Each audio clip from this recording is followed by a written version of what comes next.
Thinking Aloud. Conversations on the leading edge of knowledge and discovery with psychologist Jeffrey Mishlove.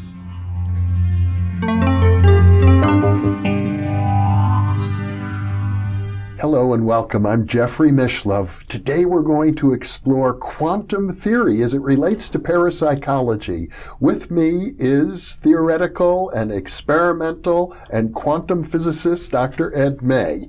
Perhaps more on the experimental than the theoretical side.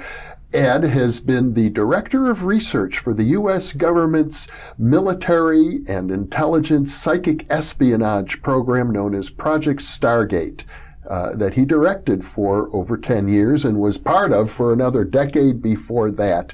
In addition, he is the recipient of a Lifetime Career Award from the Parapsychology Association. He is the co-author of ESP Wars East and West. He is also the co-author of Anomalous Cognition, Remote Viewing, Research and Theory, and he is the co-editor of a 2-volume set of academic papers called Extrasensory Perception, Extrasensory Perception, Support, Skepticism, and Science. Welcome, Ed, and thank you for the prompt. You're welcome, Jeffrey. It's my pleasure. And it's a pleasure to be with you once again. Okay. Now, you're very experienced as a physicist, knowledgeable about nuclear physics, quantum physics, parapsychology research, and many of the theoretical developments in which people have attempted to explain parapsychological phenomenon in terms of quantum physics. Yes. Let me give a little background history of myself here. For 10 years, from 1964 all the way up to about 1974, I was a workaday experimental physicist in nuclear physics. You cannot understand what it is you're looking at until you invoke quantum theory. Mm-hmm. Now, that said, am I a good quantum theorist? Not on your life. Mm-hmm. But to say that nobody understands quantum theory, like the often quoted from Professor Feynman, if you find somebody who tells you they understand quantum theory, you can assume they're lying. That's not really true. Mm-hmm. Why is it not true? We all have cell phones, smartphones in our pocket. If someone didn't understand quantum theory, we'd never have that. That said, there are some deep, deep, deep mysteries, which it is true that nobody yet understands, mm-hmm. wave-particle duality and so on. But let's get down to the nubs here. First of all, is everything quantum mechanical? The short answer is yes. Mm-hmm. Why? Because atoms make up everything we know about. Yeah. You're made of atoms. I'm made of atoms. That chair is made of atoms. So the laws that govern these micro things bouncing around are indeed quantum mechanical. But that's not the part that gets really interesting. Mm-hmm. The fact is there are other aspects of quantum theory just in how the atoms move and what have you. There's some pretty interesting things going on there. Yeah. And one of them that seems to be very popular in the popular literature these days is entanglement. Mm-hmm. Everybody's talking about entanglement, and at one time I saw an author that said everything's entangled. Well, no, it's not. And people even talking about psychological entanglement. Entanglement, the language of physics and the language of quantum mechanics seeps into the popular discourse. And it's always been the case that the leading edge of science seeps into the popular discourse. Right. And in the 17th century, animal magnetism was the hot topic. Right. Well, you put a glass of water in your microwave and you nuke it. No, you don't nuke it. But that's one example. Yeah. So, that's great. I think those, scientists shouldn't be put on a pedestal and only use their jargon and that's great. I have no objection to that. Mm-hmm. Can I tell a brief story about that? Yeah. There is an idea in quantum theory called quantum leap. Go from here to here at a big jump. The quantum leap. Leap, yeah. In fact, there was a TV series of the same name. Mm-hmm. I'm walking out of the Pentagon one day with a colonel, and he said, "Ed, we've got a new nickname for your program. It's called Quantum Leap." And he was really excited. And I said, oh, do we have to? He said, what's wrong? He said, well, a quantum leap progress report is the smallest possible progress I could have above none. That's a crummy name for our project. Well, I grew up understanding that a quantum leap meant that an electron would go from one orbit to another orbit without ever passing through the space in between. Exactly. That's the real definition of it, but it's seeped into the jargon of everyday discourse, meaning a massive discontinuous jump no matter how big it is. Yeah. And that's okay. I don't have any problem Sure. with And it's a mystery. How does the electron do that? Right. So if a bowling ball has a whole bunch of atoms in it, therefore is a quantum device, how come I say it's a classical system, it's not a quantum system? What makes me say that, where an electron really is a quantum system? Well, a famous physicist of the early 20th century named de Broglie was able to see that sometimes particles are chunks of matter, and sometimes they act like waves. And that's a big mystery that no one actually has the answer to. So Feynman's right about that. But he's able, given a chunk, he can say, well, what's this wavelength? How far between the ups and hills in the wave? And it is that wave property that allows electrons to behave like waves going through two slits, and you get double slits just like light does. Right. Okay, so why doesn't a bowling ball do that? If you have a big slit that round, you start throwing bowling balls at it, they never show a diffraction pattern. They never show wave properties at all. Why? The de Broglie wavelength of a bowling ball, if you could actually compute it, is smaller than the atoms in the surface of the bowling ball. So that's one of the things that differentiates a quantum system from a classical system. Okay. In other words, there is a quantum wave function for a macro object. Sure, of course. It's just so tiny as to be irrelevant in the macro world. Precisely. Now, how about a brain? There's a lot of thought, a lot of discussion out of parapsychology, and there are even journals about it. Quantum psychology, quantum ESP. I have a real problem with that because what is the de Broglie wavelength of a brain? It's not much different than the de Broglie wavelength of a bowling ball. Your wave function, if you could compute it for your entire brain, does not extend out through your scalp. So if you want to say, well, I'm going to affect that thing over there, my quantum connection between my brain and it, I'm sorry, it's not going to do that because your wave function for your brain doesn't extend over there. But the wave function for the particles within my brain might be different. Well, that sounds very good. So let's look at, people have looked at that in some detail. A physicist by the name of Tegmark said, oh, let's examine that exact question. Here we have a neuron, and let's suppose there's an adjacent neuron, and they're entangled, they're related quantum mechanically. How long do they live? Turns out MDQ, mighty damn quick. They don't live very long at all. And the reason for that is an interesting concept called environmental decoherence. The best way to illustrate that to you, there are contests, there are people compete who can make the largest chunk act like a single quantum thing. So bowling ball isn't even in the competition, brains aren't even in the competition. The current record as of last year, maybe 2 years ago, 500,000 rubidium ions. Wow, that's a speck so small you need an electron microscope to see it. 500,000 rubidium.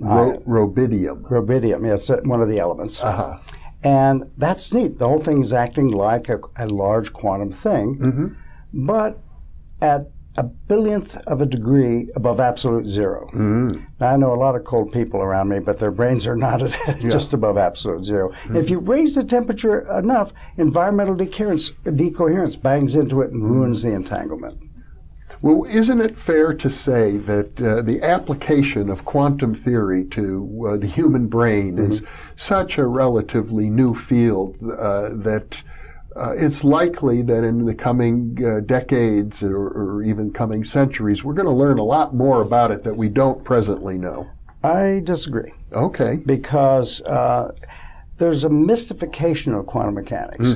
And except for that one area of wave particle wave duality, which nobody understands. The rest of it is extremely well understood. Okay. In other words, the brain, there are quantum processes in a single neuron. We have single ion calcium channels and single ion sodium channels. And yes, they open up and one ion goes through. It's really behaving like a quantum mechanical system. And in fact, there's entanglement within a given neuron. And some people speculate that's the origin of alpha rhythms in the brain.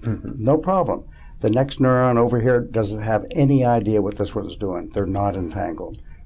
Now, I have interviewed Stuart Hameroff, who is one of the major theorists looking at consciousness and quantum mechanics, and he talks about the microtubules I'm glad he does. Inside the neurons, which are much, much smaller structures. Yeah, microtubules are almost kind of like the superstructure that keeps the neuron from collapsing on itself. And they're filled with water. At a temperature of 37 degrees Celsius, 98.6 Fahrenheit, their body temperature. And I've talked to Stuart directly about this. I said, tell me why, if that's quantum mechanical inside the microtubule, what prevents what is called environmental decoherence from ruining it? He has no answer for it. Okay. And nor has any of the publications. So what you are suggesting is that people who are attempting to explain normal human consciousness in terms of quantum theory haven't gotten very far and are not likely to. I think, well, I'll be mean and be nasty. I think they're dead in the water before they start. Okay. And part of it is, and I really don't mean it as harshly as I said it, there really is a reason we would like to try to do that, because of what I said before. The metaphors of quantum theory are fantastic. And we have all this data from parapsychology that suggests something akin to a quantum leap. Yeah. It's a bit of a political statement. When George W. Bush used the word nuclear instead of nuclear, as one made my skin crawl. When people tell me that psychology and personalities are based on quantum theory, my skin crawls equivalently. Because where I get upset about it, frankly, I guess I do, is I'm prepared to invite anything brand new. But please read the last 80 years of research of a lot of people doing a lot of theory and a lot of experimentation that directly contradict what you'd like to be true. That doesn't mean you're wrong and they're right. It means you've got to do better homework to say, well, they were right, but they're missing a point, and here's the thing they missed. To my knowledge, no one has done that yet. Well, I suppose it's useful to distinguish between the use of the language of quantum physics as a metaphor for what's going on in human consciousness as opposed to mechanism. That's right. I have no problem with that. In fact, it can be very insightful. So this business of decoherence, nature has done a nice thing for us. The military wants to build a weapon based on quantum mechanics called a carbon dioxide laser. It emits a huge beam of infrared light, and they want to be able to burn holes in tanks at a distance with it. So it all works. And the way that works is you have a big tube and a lot of carbon dioxide gas in it, and you run an electric current through it, and a bunch of the carbon dioxide molecules get really excited, and they are entangled. And so this one goes blurp and spits out a photon, and it travels across the tube, hits this other one, and it de-excites and puts out more photons. That's called a kind of cascade effect, and that's what gives you the laser light coming out the end. Now, there's a problem. I mean, the military wants to scale that up to make a huge weapon out of it. Well, nature prevents them from doing that. Here's the problem. Here's one carbon dioxide molecule, here's another one, and they're entangled. Now, they're banging into stuff. There are a lot of high-pressure other gas in there. If the time it takes the photon to go from here to here is shorter than the time average time between collisions, something will bang into this one before the photon reaches it, and that's called decoherence, quantum decoherence. It will not laze; it stops lasing, which is great. That means they can't build weapons out of these things. Okay, now how is that related to consciousness? Not at all whatsoever, as far as I know. But your point is? The point is quantum decoherence prevents quantum mechanics are being related to brain experience of consciousness. Okay, so the same problem with this laser weapon is the problem that prevents quantum coherence in the brain from being an explanation of consciousness. Yeah, as I said, Tegmark computed what the lifetime of entangled adjacent neurons are. Yeah. Well, I'll say it in jargon, it's 10 to the minus 17th. That means decimal point with 17 zeros and a 1. Mm-hmm. That's mighty quick. Too fast for sure. The phenomenon that we know are associated with human consciousness. Yeah, and why that happens so quickly? Because we have a warm, soupy thing called a brain. Mm-hmm. And as I said, the all-time current record only happens at a few billionths of a degree above absolute zero, and the brain isn't anywhere near that. Well, you seem to be suggesting, therefore, and I believe you are from our conversations, that we will be able to understand the phenomenon of human consciousness as well as parapsychological phenomenon in terms of conventional notions of brain function without resorting to quantum physics. Well, as you know, in the sort of debate about consciousness, I'll tell you what the extremes are. One are the dualists, like Sir John Eccles, very smart fellow, and he said, if you think consciousness, Nobel laureate. Right, if you think consciousness resides in the brain, say he, then you don't know your neural anatomy. Yeah. That's the ultimate dualist perspective. And Wilder Penfield, another great neurophysiologist, was a dualist. Yes. The other end of that scale are there are many people, but the doctors Churchland at UC San Diego. Yes. They hold that consciousness is an emergent property of the neurons and their interconnections. Yes. Now that sounds really weird, but physics is full of emergent properties. One we were talking about in one of the previous discussions we've had, namely time going in one direction is an emergent property of a lot of little electrons or a lot of little particles moving around. That's another way to think about it. Yeah.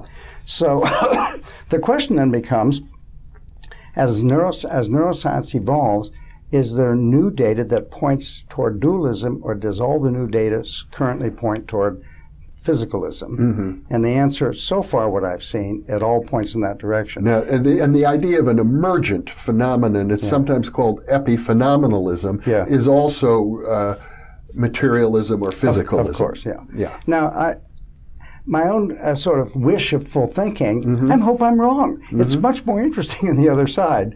I'll give you a little story. I was a guest of honor at the Ramakrishna Mission Institute of Culture in Kolkata, the resident materialist, and I had a lengthy conversation with a Ramakrishna Mission order monk. Yes. And he was saying, well, my point was, these ancients in India and other cultures were brilliant. They were able to come up with self-consistent philosophies that based on almost no data. Yeah.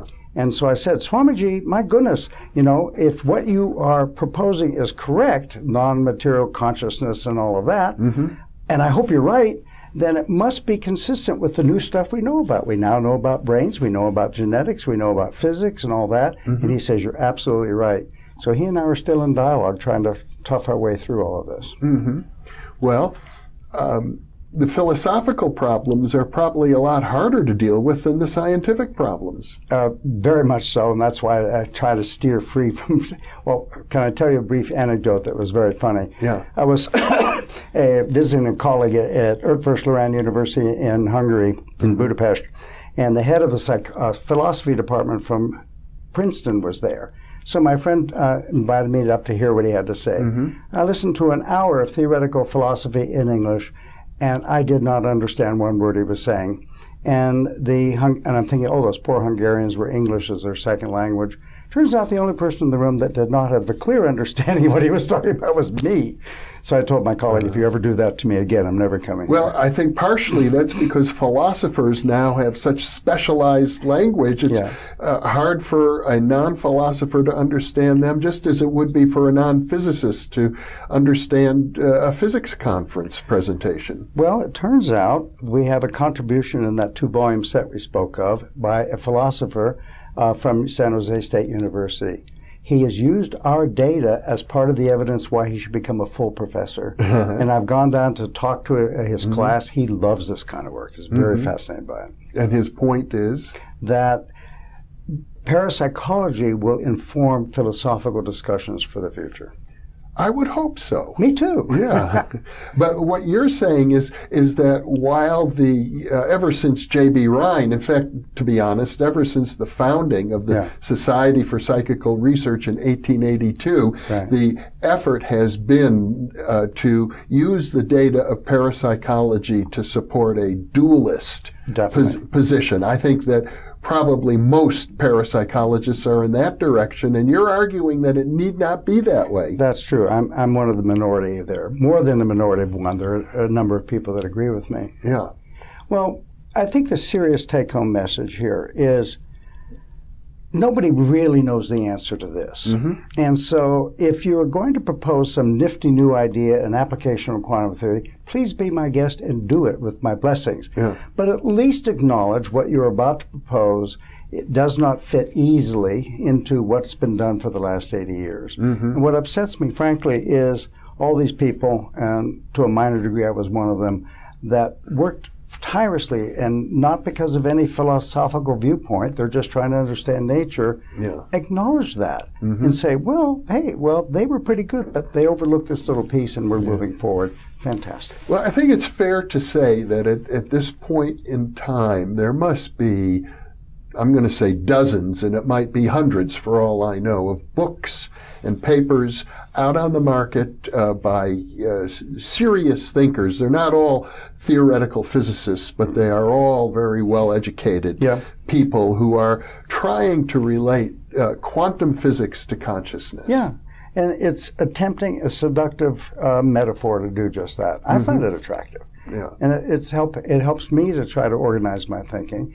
The only difference is when you move something from metaphor to fact, you have to have your quantum ducks in a row. And you were an experimentalist primarily, and you really know the experimental data of parapsychology. You've looked very carefully at the experimental data of neurophysiology.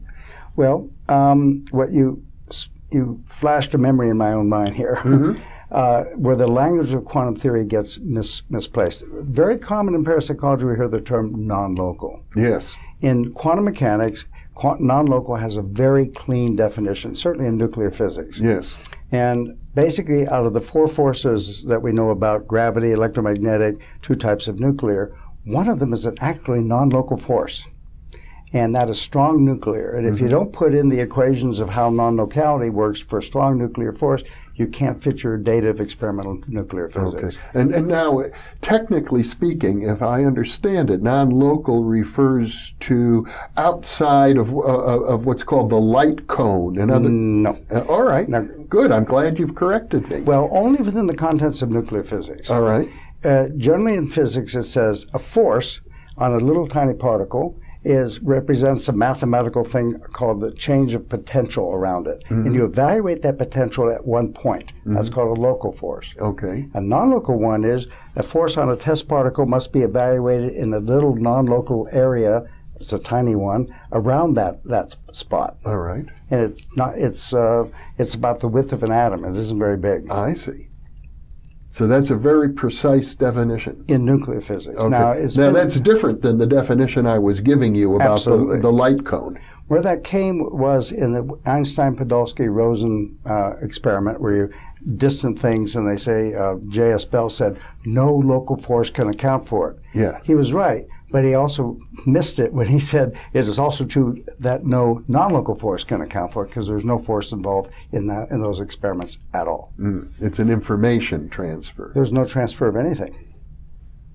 Newton, let me give you a quick lesson of Newton. Yeah. Newton said things in motion stay in motion until you bang into one. Yes. Things at rest stay at rest unless you push on it.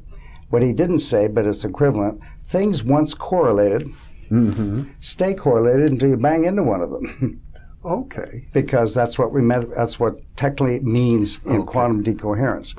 All right, So quantum entanglement, in that sense, is the correlation of things that were correlated to begin with. Right, and there's nothing that says they can go halfway across Europe, unless they bang into something, they're still correlated. And you can flip your polarizers all you want, because these things do not have any, that's another mystery of quantum mechanics, that particles do not have any properties at all until they're measured. And in those experiments, they're only measured at distance. So it's no mystery at all. I mean, most people don't think the EPR stuff is a mystery at all. Well, Einstein, as I understand it, referred to it as spooky action. And you know what? Completely wrong. And everybody who talks about spooky action, it is not an action. Spooky action at a distance. And the reason for it is, let's take a polarization where light bounces up and down, and you put Polaroid glasses to prevent that from seeing it in glare. And let's assume that photons are in fact polarized inherently. And it's absolutely true. If you change your polarizers when the particles are outside where they can communicate, there's got to be a spooky action at a distance to take this one to what it would have been to some other position. All right, but that's a wrong idea entirely, because these things do not have polarization. They are not required to change from one state of polarization to another. They just maintain the correlation. I see. That's really, and that's why you can't send information. You cannot flip your polarizers and send SOS. There's nothing you can do with that. So what you're saying is that the people who maintain that non-locality or entanglement are related somehow to, let us say, telepathy, they're on the wrong track. I think so. Now, that said, there are some very smart people that disagree with that. One is Henry Stapp, a good friend of mine. And he's got a whole different model altogether. And they are true. The opinion space of physicists on this topic are overwhelming in one direction, what I feel. There are a handful that agree with Henry. That doesn't mean they're wrong. There have been lots of examples in science where the mainstream was completely wrong, and maybe they're wrong here. Right now, the data doesn't suggest they are. Well, I'm happy to give you an opportunity to present an alternative point of view. Thank you. Because, after all, we can all learn from the debate. I hope so. Ed May, this has been very enlightening, and I appreciate the opportunity to hear you out and to give others an opportunity as well to appreciate there's more to materialism than we might normally appreciate. Well, thank you. I hope that people understand that this is one point of view with a lot of people who agree with it, but it doesn't necessarily a priori mean it's correct. It seems to me that the strength is in the debate itself. Indeed, I agree. Ed, thank you for being with me. My pleasure as always, Jeffrey. And thank you for being with us.